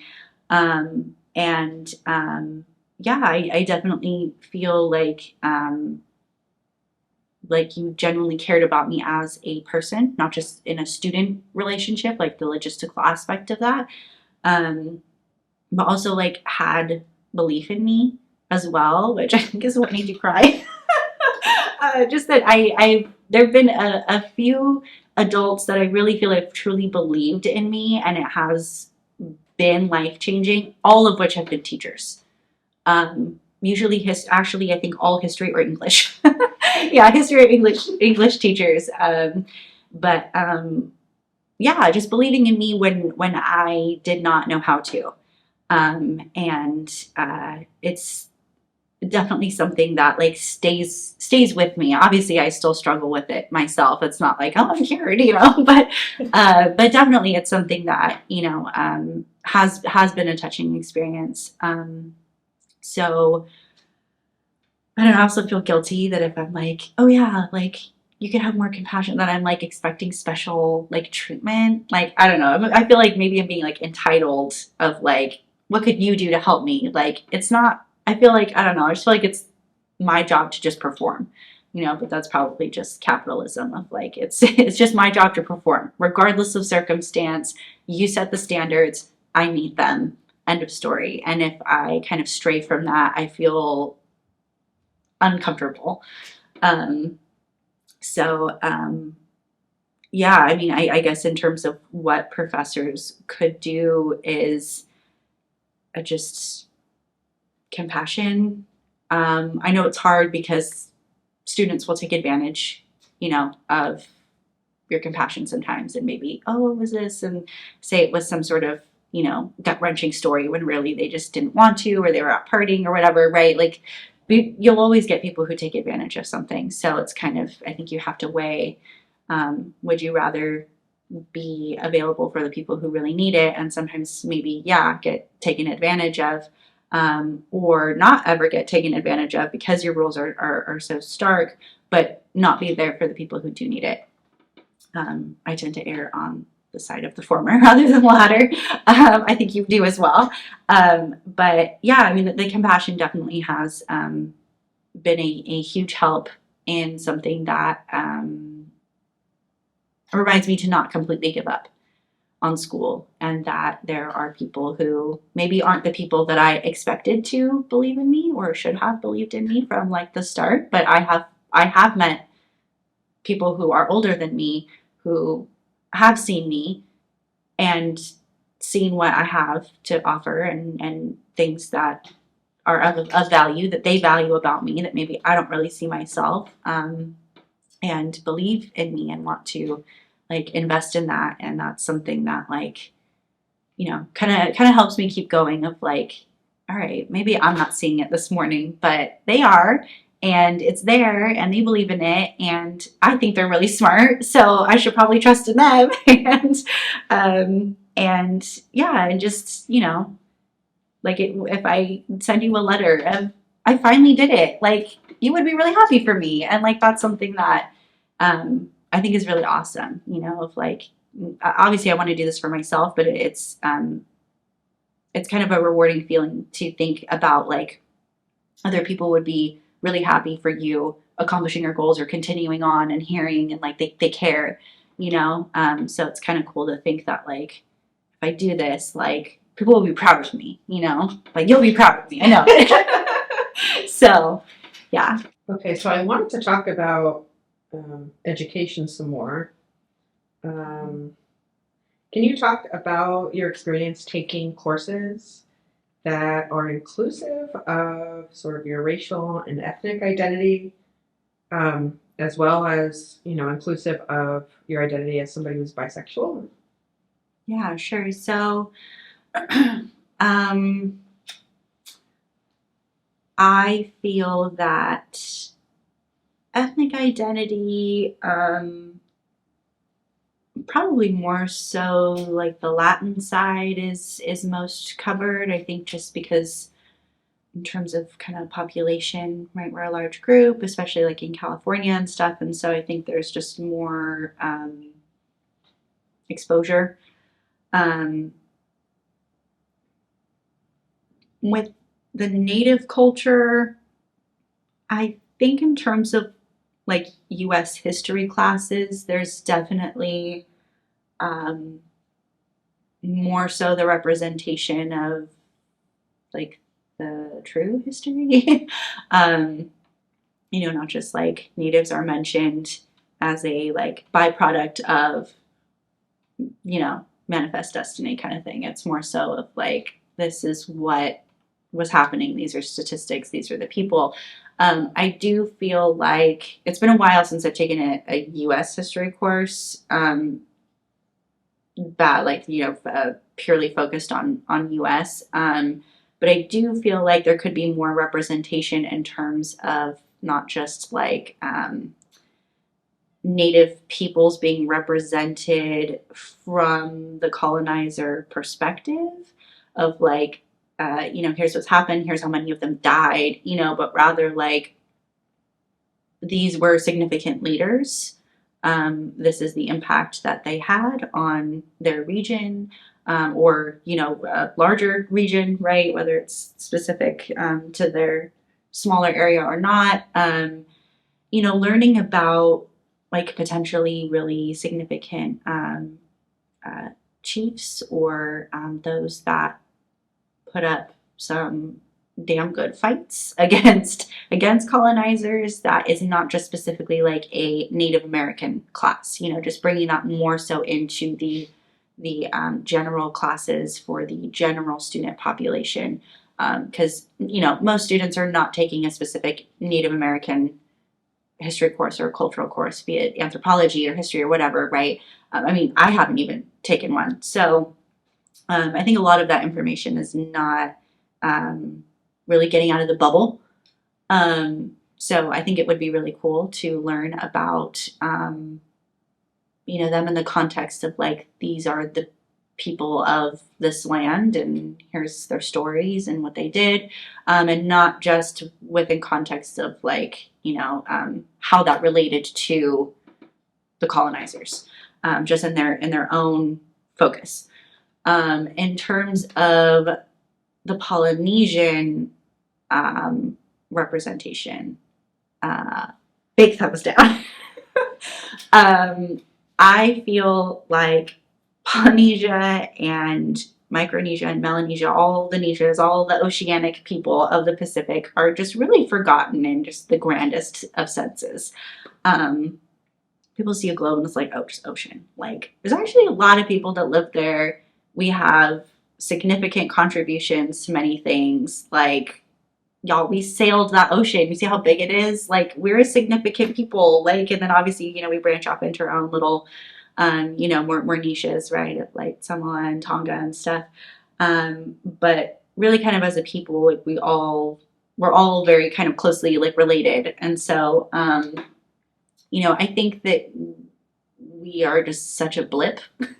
I think in like the also like categories, like main categories of like types of races, like we're not in them. It's like white, black, Asian, Hispanic, and then like, oh yeah, Native American. And it's like, okay, well, as a Native Hawaiian, I mean, maybe Native American, I guess, but like we're not native to the Americas. We're not from the Americas. We're just in a place that America stole.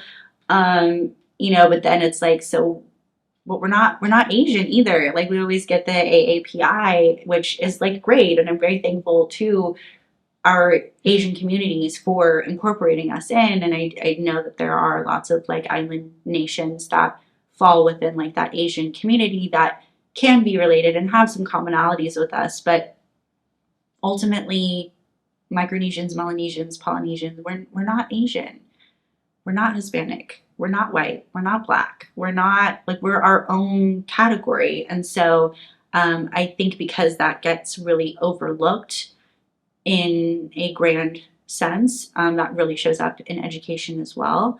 I think the only real education that I have received on Hawaii is through U.S. history courses, and it's, again, very much within context of how we are related to the colonizers' perspective.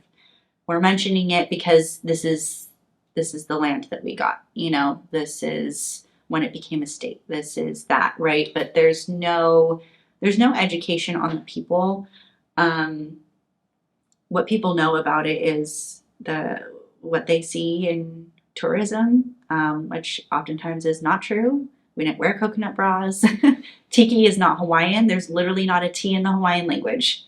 Tiki is not Hawaiian. If you're having a Tiki Hawaiian party, like that's so offensive. It's so wrong. It's just not even accurate. Like, I think that, in terms of education, there is a lot of emphasis on, just kind of in ethnic studies in general, or something that's kind of aimed towards that, whether it's not a specific course, but within a different course, aimed at education of the culture outside of a colonizer context. And I think that in the public sphere and like on social media, that is really, really big with people who are kind of like in that community and in that sphere and realm. Obviously, there's the counterculture that doesn't care about any of that. But, within that sphere of like understanding like why wearing a kimono is inappropriate, and all that kind of stuff. I think that as a Hawaiian, we kind of fall through the cracks on things because we're not traditionally Native American in the sense of what you think of like a tribal type nation. We also are not as like strictly Polynesian, right? Because of the American influence and all the people that come here, where we are a little bit different from our island nation cousins who are less touched than we are. And so I think we kind of fall in this kind of weird spot where a lot of people, I feel like, don't really apply the same cultural respect and intention that they do with other cultures, because Hawaii is a tropical playground. And I think that if a lot of people who are really out here advocating for other people's rights, like, Black Lives Matter, or, the Stop Asian Hate that was like going around, to really kind of acknowledge that same mentality and apply it to the people of Hawaii would mean that, like, they probably have to stop going, right? There's not really a way to go there that is ethical unless you like have family and you're really taking all this time of like supporting native businesses and all this stuff, right? And like land back and all these kind of movements that I obviously agree with and applaud, but I kind of see them not really being applied to Hawaii. And I think it's because it's like people, I don't know, maybe just kind of don't see it that way, or because it is a state, they kind of just think of it as America. I'm not really sure what the disconnect is. My biggest suspicion is that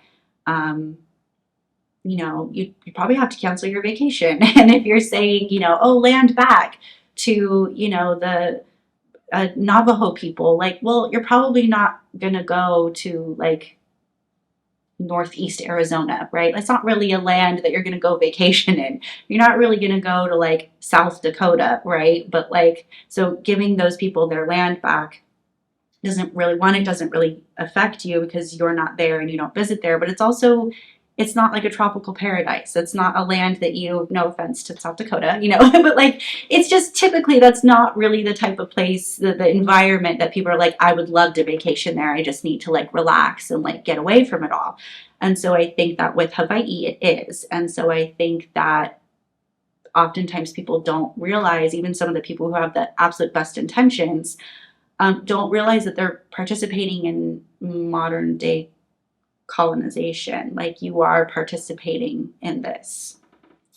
You are participating by giving your money to, these either white yoga people who moved there and bought land and now they have an Airbnb, or these conglomerate corporations who are getting, like, you're giving money to the system that is stealing the life, the language, the money, the land, the water from the native peoples. And so I think that in education, it's all kind of the same thing. It's all just kind of missed. It's all kind of like you hear about it through, the sort of postcard version of how beautiful it is and it's amazing. And it's like, yeah, we know. That's why we landed here.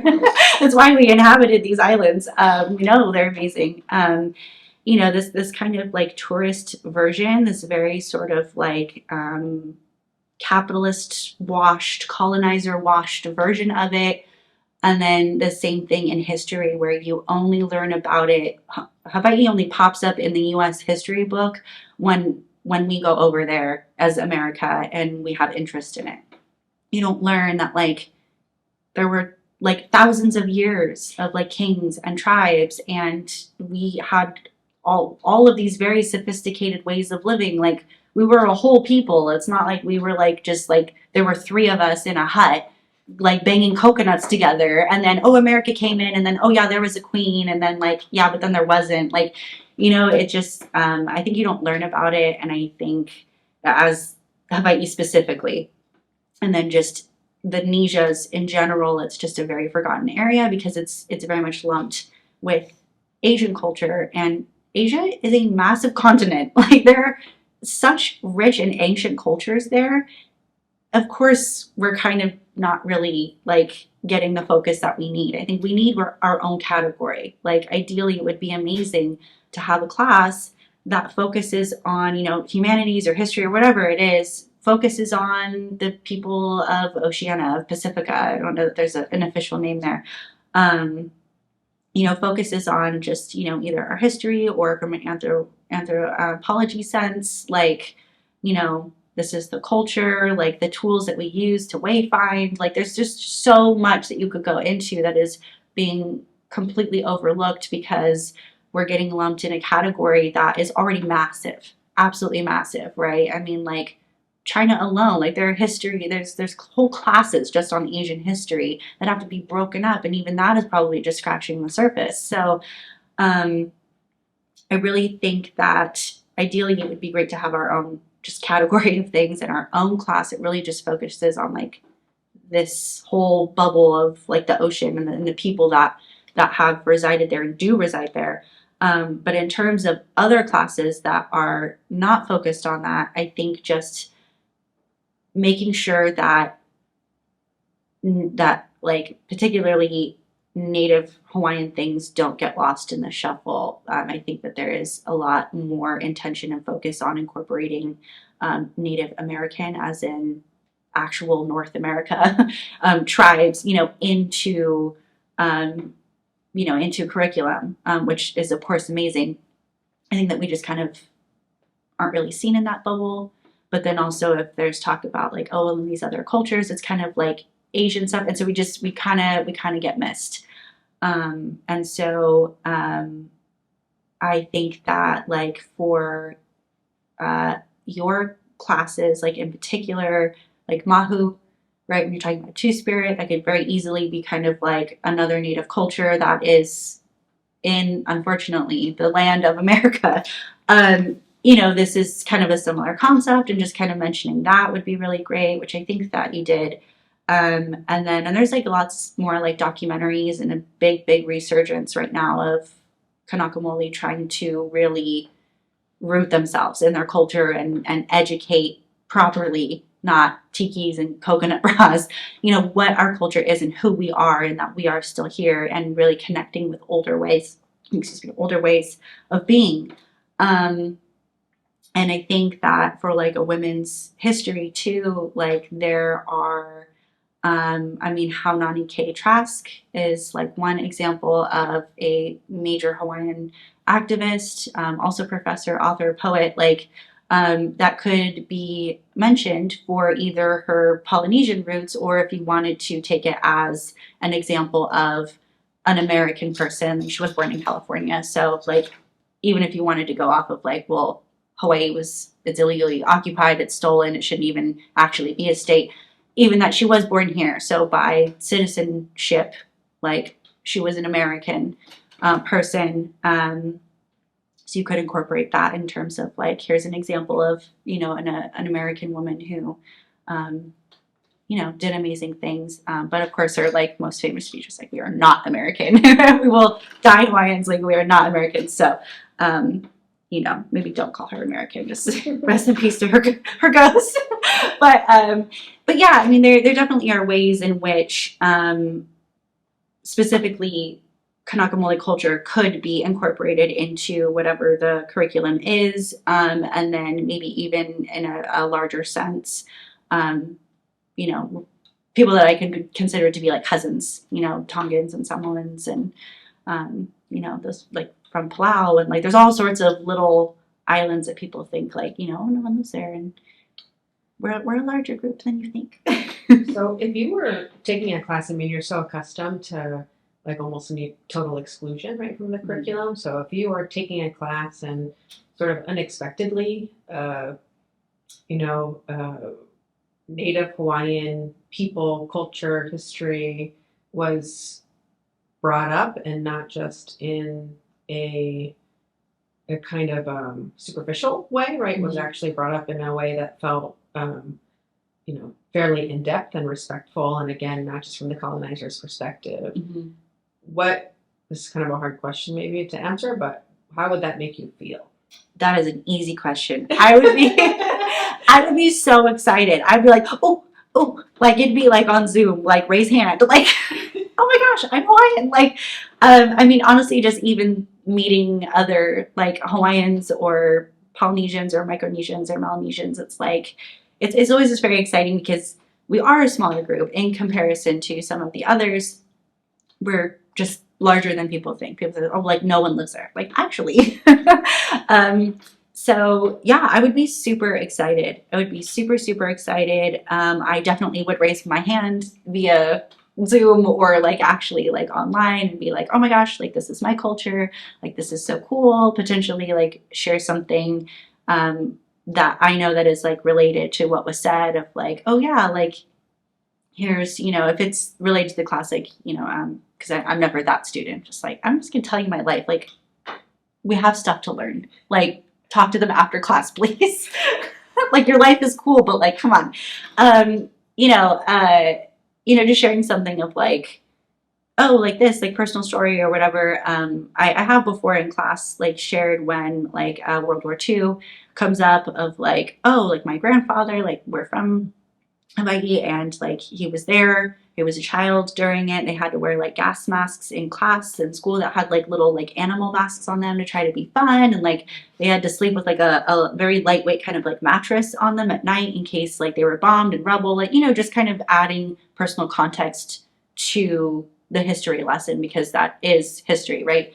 If it was something that was like related or like, oh, I saw this really cool documentary on it and, something, but I would be very excited to connect with that. I think it's cool. It's really cool, but also I am accustomed to, almost total exclusion. And so I would be very surprised, but, very excitable way to have, my culture or a related culture, some sort of Nesian culture, represented in a meaningful way. That would mean a lot. Representation matters.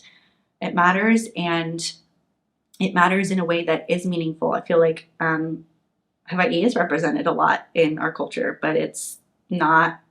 It's in a way that makes me angry. It's in a way that makes me sad.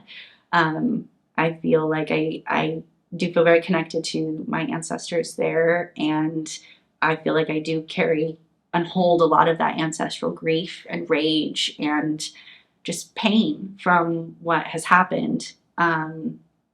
It's just not really not really talked about. And if it is, it's like, oh my gosh, I'm going to Hawaii, and I just want to gag every time I hear that. Well, even recently, I mean, with the fire in Hawaii, I feel like there was Yeah. a lot of opportunity in the mainstream to bring up the history of Hawaii and the history of the people of Hawaii in a more respectful way and in a real way. And I feel like that was largely lost in the mainstream. Yeah, I agree with that. It's like, oh, such a natural disaster. Like, no, this is because people have been going there too much and there's not enough water. Like Maui's been in a severe drought for like a really long time now, and there's too many people. The land just can't support it, and it's just I'm gonna write a dissertation on this one day, but there's for the honors symposium. That's my goal actually. I'm gonna write a piece. What? Right. The honors symposium that happens at the Los Rios District, or is it ARC specifically? I don't know if it's ARC specifically. It might be Los Rios, but I know for sure through ARC it's either at Berkeley or Stanford. I trade off every year, but I'm gonna write a piece.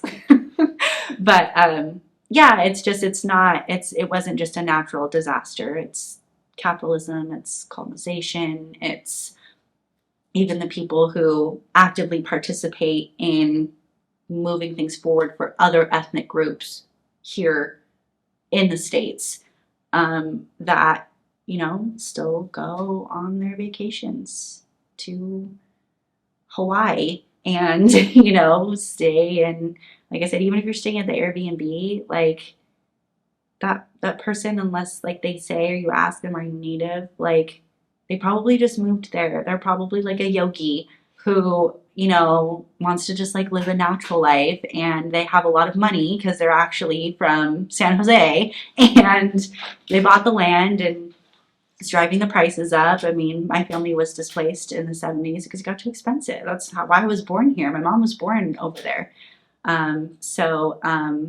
Yeah, it's just the reality of it that I think some people don't really want to face, because it takes away their paradise, takes away their vacation, and they want to go. And like, to a certain extent, I don't blame them. It is gorgeous. It's relaxing. It's beautiful beaches and sunsets and amazing nature. But it's like, there's a reason that like the islands are like the endangered species capital of the world. Like everything is under threat there. Everything. The people, the land, the animals, the coral, the language, the culture, the like literally everything is under threat. And it's because I think not enough people are willing to sacrifice, that like don't go there. Or like go there every handful of years. You're going there all the time, and you are part of the problem, even if you are meaning well, and you're meaning well with other cultures. And not to say that they shouldn't, right? But I'm just saying that I think the same logic and approach should be applied to everywhere, and every culture. You are taking from the people by going there every time that you do. There's extremely limited resources. They are islands. Like this should be obvious, but yeah. Well, I feel like it's one of these things where it's like it's a version of NIMBYism, right? It's like I can have my progressive or liberal kind of set of political beliefs, but as long as they don't affect my ability to enjoy my life in any way, kind of. Yes.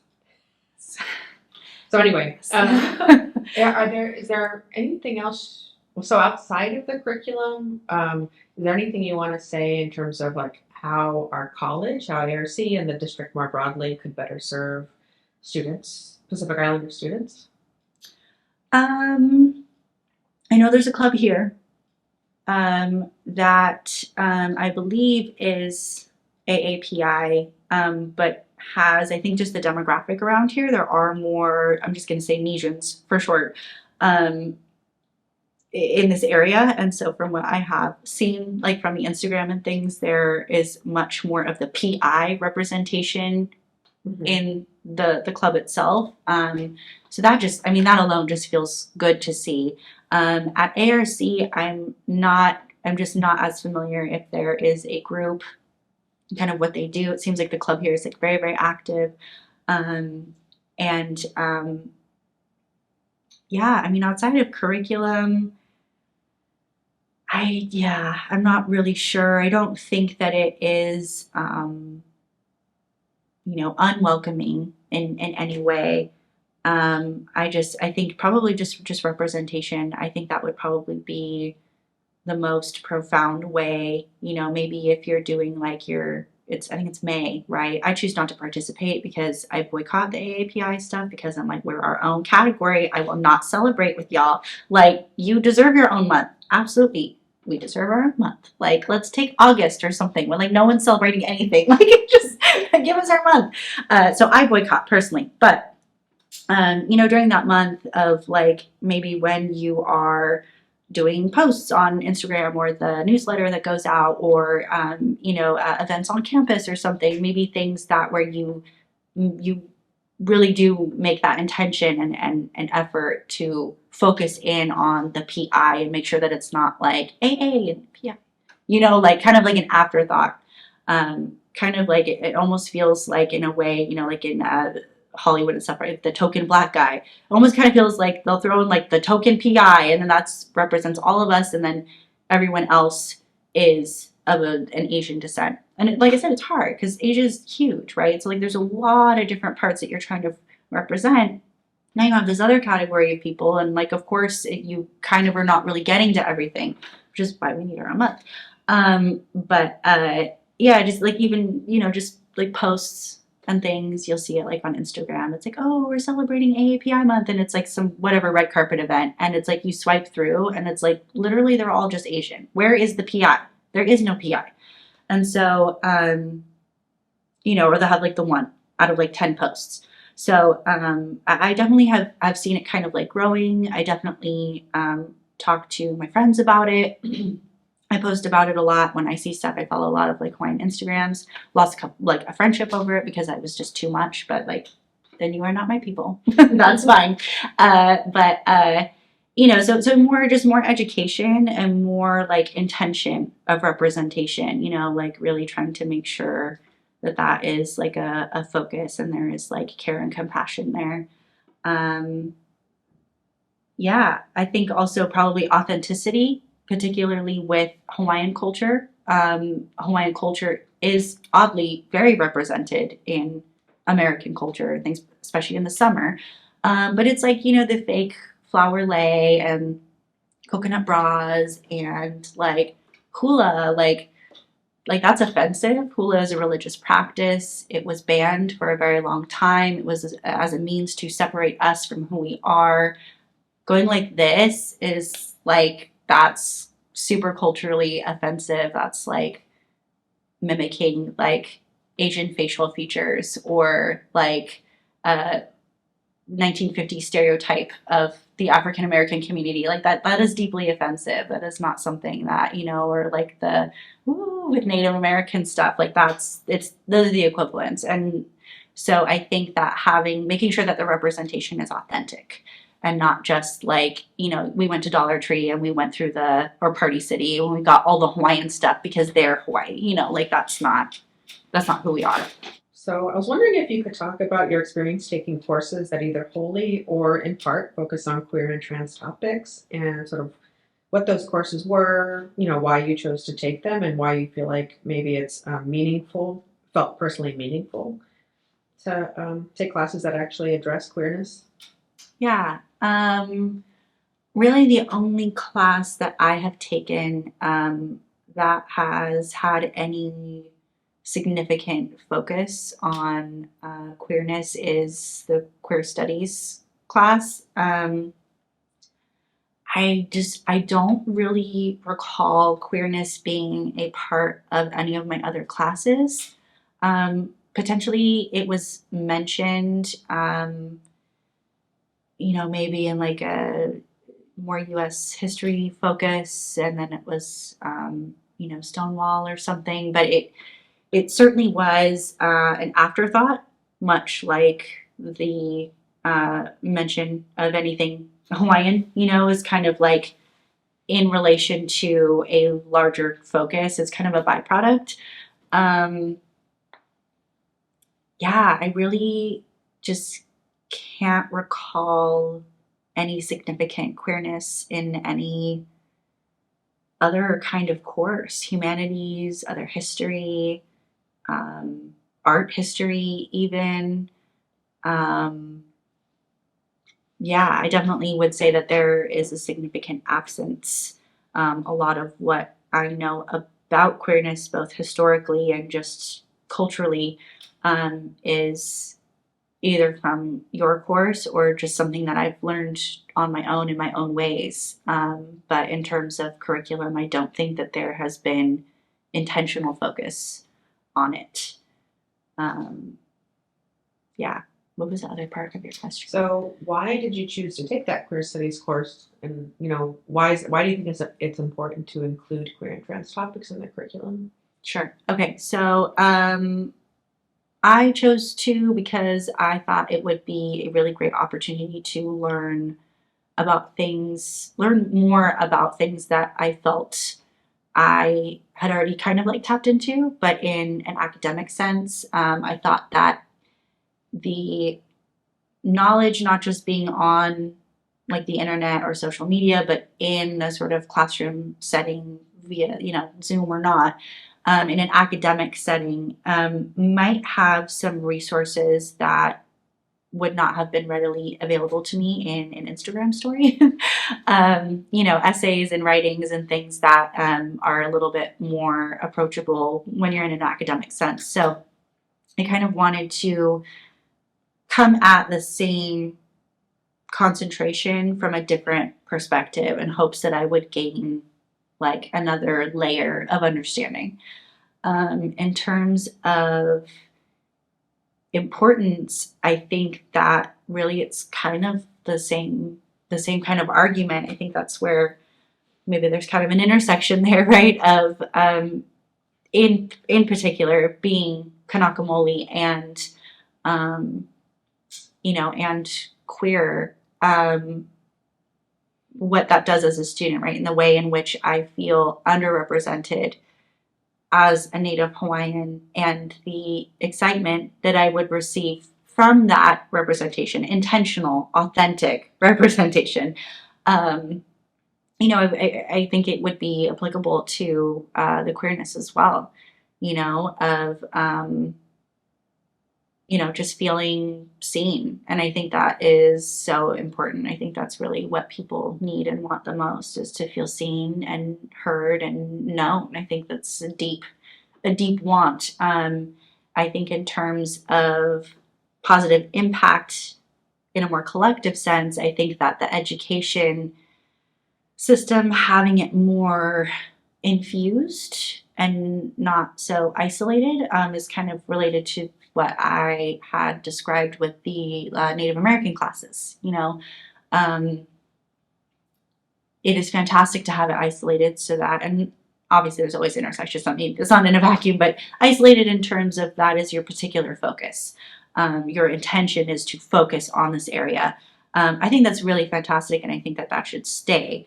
I think that it should also just be more so infused in regular curriculum, especially really in classes that are more so general ed, in your like 300 classes or 101s or wherever you go to college.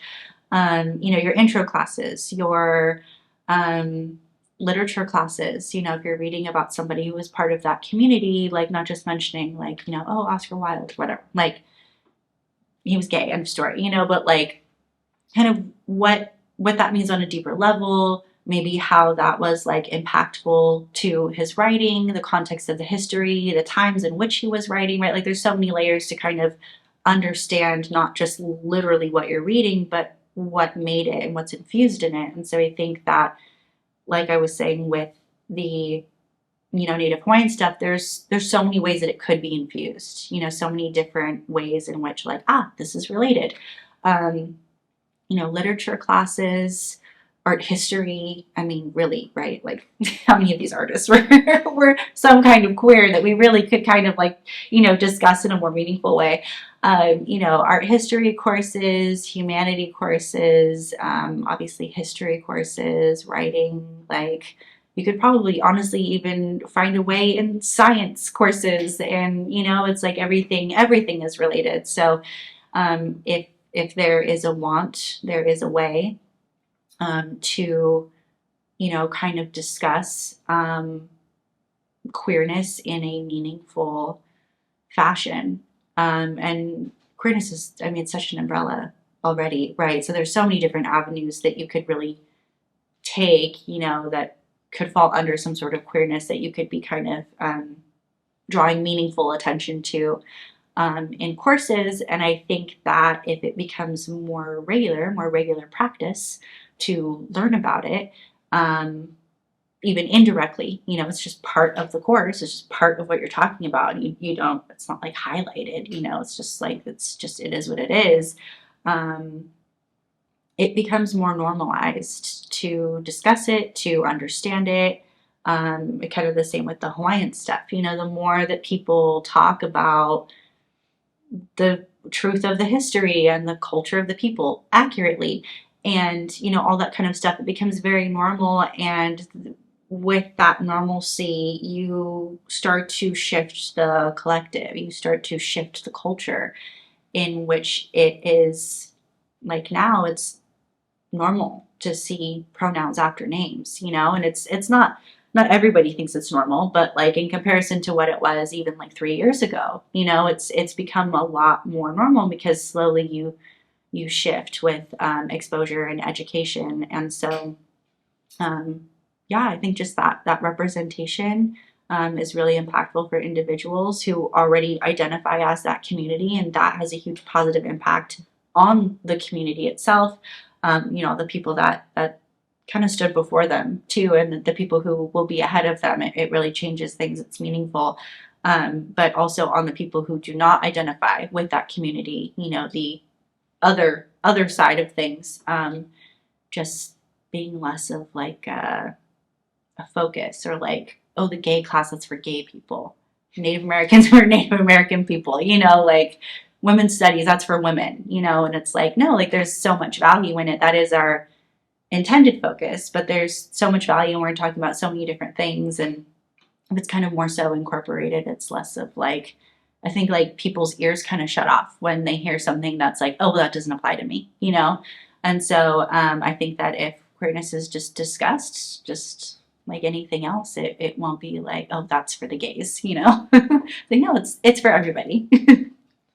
Okay, well, I want to respect your time, but is there anything else you want to add or questions you want to return to before we wrap up? I don't think so. Kind of the person too that has to kind of process, and then I'll realize I have questions. So in that event, I'll contact you, but I don't think so. All right, thank you. Thank you.